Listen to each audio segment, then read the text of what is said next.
Do you hear that? What is that sound? It's like it's loud. It's awesome. Oh my god, it's high country bass. Yeah, what is high country bass? High country bass is a huge dream that a bunch of me and my buddies got. HCB. Started as just a single house party and turned into, it's now a concert series. High country bass is for just pretty much any free spirit. Anybody who likes experimental bass music. Best light show. Some of the best local DJs in electronic music.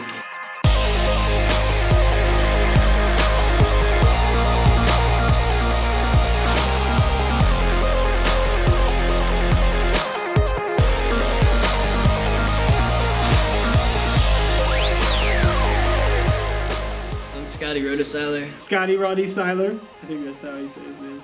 Also known as DJ Boone. I am the mastermind of High Country Bass. And I'm only co-owner.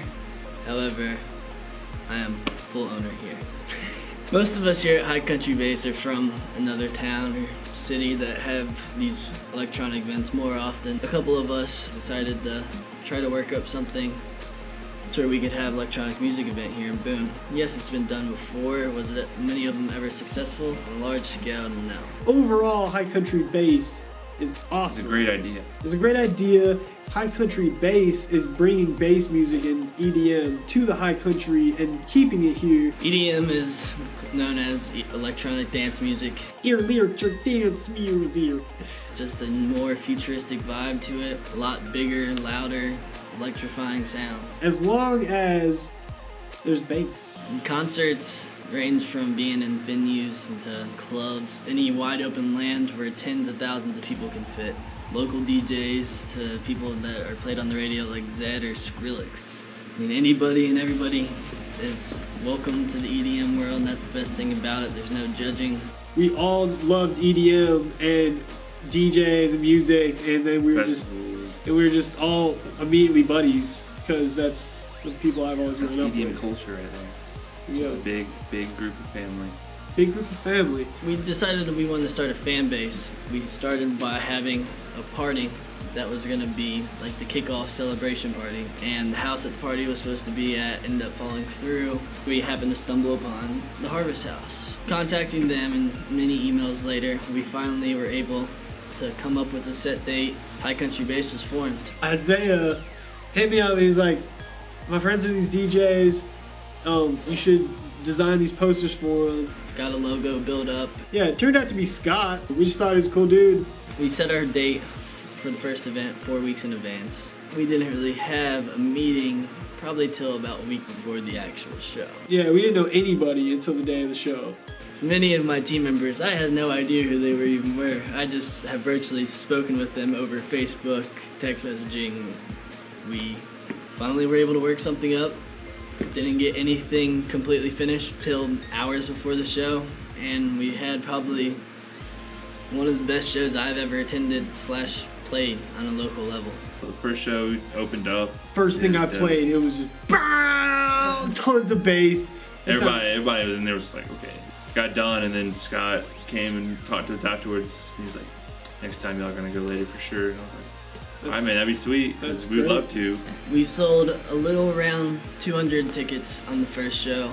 So, with our heads as big as a hot air balloon, we decided just to jump right back into another show.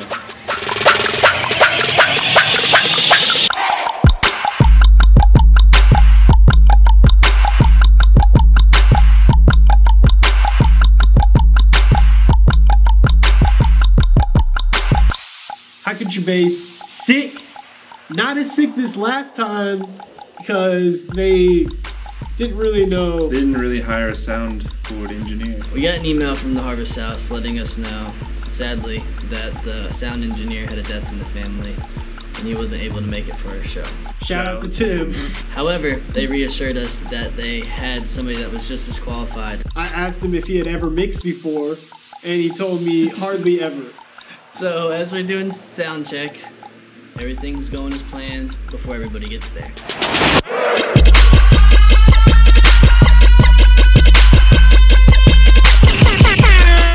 Bandana was cool. Yeah, he loves dubstep. I mean, Cool guy. Yeah, he's a nice cool guy. He was posting mixes and stuff that was kind of promoting high country bass. Out of all the other people that wanted the spot, he was the actual one that showed me his dedication and ambition and seriousness towards high country bass and the EDM scene. Had skill, he had good equipment. Super helpful. Played a diverse amount of like music. Opening up is bittersweet. He would have rocked the crowd if there were a lot more people. All of a sudden the laser cuts out. Don't know why. I walked into the venue and just literally my jaw dropped. The sound engineer on the ladder in the middle of the crowd of the 6 to 10 people that were there in the first 15 minutes. 15, 20 minutes go on. He's still up there doing who knows what. We can't use a laser. We didn't know how to plug in it to an input. Apparently there wasn't enough room. If we do use a laser, none of the other lights are gonna work. It was too good to be true. So Vincent Santini, our MC, our hype man. Y'all feeling good tonight? Are y'all feeling real good? He had so much energy, so much life in him, so much hype in him. I remember Vincent's personality and his love and his ambition. All of a sudden, the idea of a hype man came into mind. We couldn't have found a better person to play the role. High country! High country! High country! And he doesn't get called Vincent, it's hype man or MC, like it's awesome. We noticed that the sound was sounding a little funny in the beginning. The subs that are in underneath the stage that they have set up at the Harvest House were actually not plugged in due to, I have honestly no idea why. The subs are on. Get the subs on. Without the subs, you can't feel your heart shake. After me and the manager sat behind a bunch of wires, we finally got them to work for the meanwhile.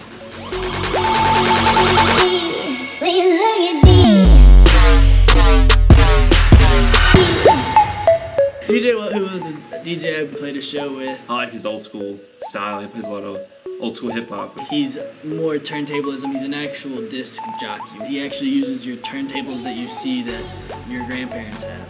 Yeah, and scratching it in, mixing it, that's always great. You can tell that he's been doing it for a long time and he's gotten his technique right, rocking the crowd. When you hear DJ and you hear skrr, skrr, that's DJ What.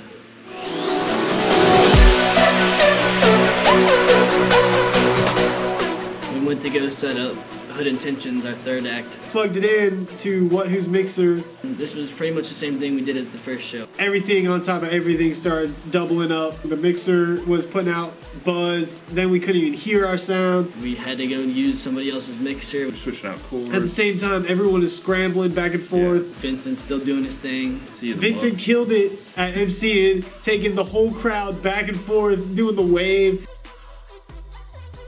Watch the wave.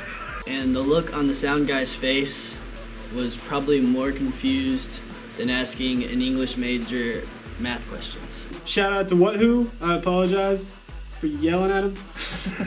It wasn't his fault. We got it sound working as best as we could, and we just kept on. After we got the sound finally running for them, they started doing their thing. The music choice and the mixing and the samples and everything were still gonna be superb. However, this actual quality of the sound is what ruined it. I mean, we felt bad how badly everything sounded. We were so stoked to play like the later set after opening up the first time, and then we're about to rock it, and then technical difficulties. Vincent was up there trying to keep the people entertained. I was sitting up on the stage. I could see Vincent's head like over the top of my computer, and all of a sudden, the head was gone. All of a sudden I just hear everybody go, guys, this is gonna make a great documentary. And he sits up and I just see him get carried off and we're all like, woo, woo, woo, woo, like pissed, but still like happy, and then all of a sudden we're just like, no, who's gonna be the MC?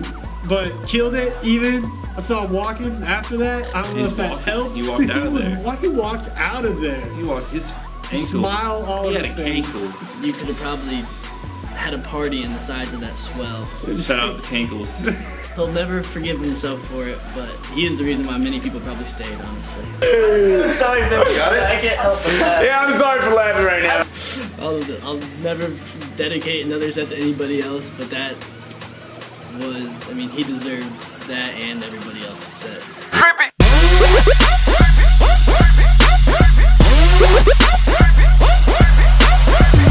Audio Crooks and I, being co-owners of High Country Bass, we decided since we weren't going to headline the show, we would play our set together on the 4th slot.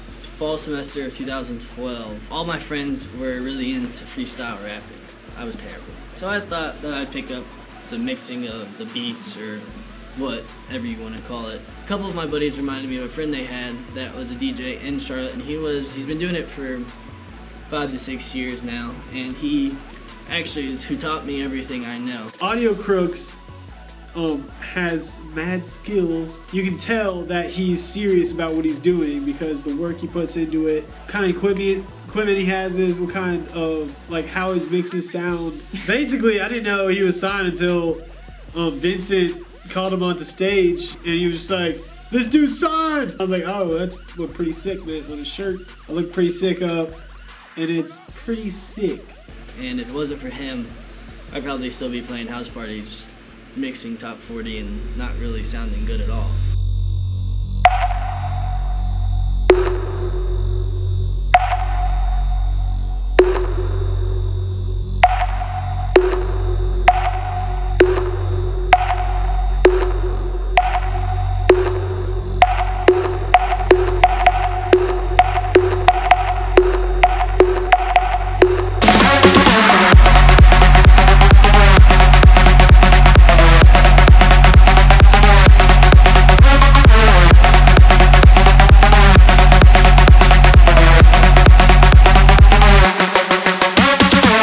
Homie, shout out, DJ Boone. Mad skills in the beats. He's got the Mach 2 of the Tractor S4. No, I was impressed by Scotty's huge library. Tons of tracks. Cool dude. High Country Bass wouldn't have happened without him. Would not have happened without him. So thanks, man. Without his like enthusiasm and encouragement to everyone else. Yeah. Keeping the good vibe going. Definitely. Getting us pumped up for it. Pumping each other up. Everyone was pumping each other up for that. It was just and like Scott was the leader. That's it. Making sure everything happened, making meeting-wise, sure it props. went the right way. Very comfortable. Yeah, very comfortable with just mixing pretty easily. I wasn't using my normal controller I would be using because of the problems that we were having. Whenever I was up there, I was hitting buttons that I didn't even know were there. It was just a mess of problems. However, we still came out strong. We got to play a couple new songs that me and him have been working on, a couple remixes. Just pretty exciting to see people's reaction to our actual original work. Check out his SoundCloud, Audio Crooks' Laser. Type. Pressure.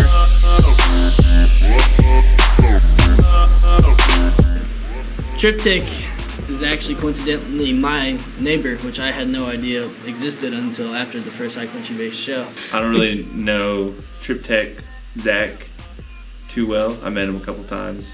He's a cool guy. Very, very good. Very good at transitioning and playing stuff people want to hear. DJing and producing. I didn't meet him until a party before High Country Bass. Zach got up there and just like blew us out of the water. Personally, I was very impressed because he was killing it. I had no idea. I was like, who's this guy? Who is this guy? His skill, in production, his skill in mixing is just on such a professional level. We felt that he deserved the headlining spot. Scotty didn't tell me until like a week later that was Triptych. He was headlining High Country Bass, and I was like, oh, well, that makes sense because the dude's got mad skill. If you look up Triptych on SoundCloud, you'll see one of his best songs is a remix of a song called Hesher, and it's over 300,000 plays on SoundCloud, which is more than any of the other DJs on the ticket I can dream of. Shout out to Triptych. I mean, you can't have a lighting engineer running sound on a Personas that is just peaking. Just any kind of music. e.d.m, if yeah, there's any no music. bass, I'm leaving. Yeah, that's why people win. No matter. I mean, it was just everything that could happen, everything that could go wrong, went wrong. People are just walking out the door faster than they even came in. Those people that were still there were dancing their hearts out, even with the music sounding, even with the sound not sounding as well as it should. We want people that are here for the scene, for the love of electronic dance music. Why did you come back to High Country Base? Everyone that is missing all these festivals that they have been like wanting to go to for so long have like all of a sudden a random chance for $4 to go and be part of that group again. It's rare. It's like a rare It's event. a rare thing. Electronic dance music isn't your typical dance music. The culture and the scene of the EDM ranges from girls with nipple stars to kids that sit in the back corner and don't talk to anybody. That's the whole EDM scene, being yourself, and you express it through your dancing, through what you wear. The moon boots that are covered in fake fox fur, to the ashless chaps, flailing your arms in the air, shuffling, hula hooping, prancing, whatever makes you happy. I mean, that's EDM dancing. I feel like a lot of older people don't get it. The same thing as like people looked at hippies as they were something different. People kind of question at first. They're used to, you know, rock and roll and pop, 80s pop music. I mean, anything and everything that lights up and is bright and not your typical moves, look, anything. That's what you find at an EDM show, and that's what we're trying to bring here to the High Country. Good vibes, good people. With the school year being out and the limited amount of people in Boone, of course we're not going to have an event over the summer. As soon as the school year starts, we plan on releasing a big information on a huge DJ competition. We promise to have a professional and licensed engineer for one. We're going to come back with more lights, more props, more people, everything and anything you could think of a show. We're going to have more of it. We're just very motivated, and you can see it in the way we talk, in the way we actually do things. With previous problems and plenty of time ahead of us to plan plenty of things out, we promise to bring you the best sequel to any movie you've ever seen. Massive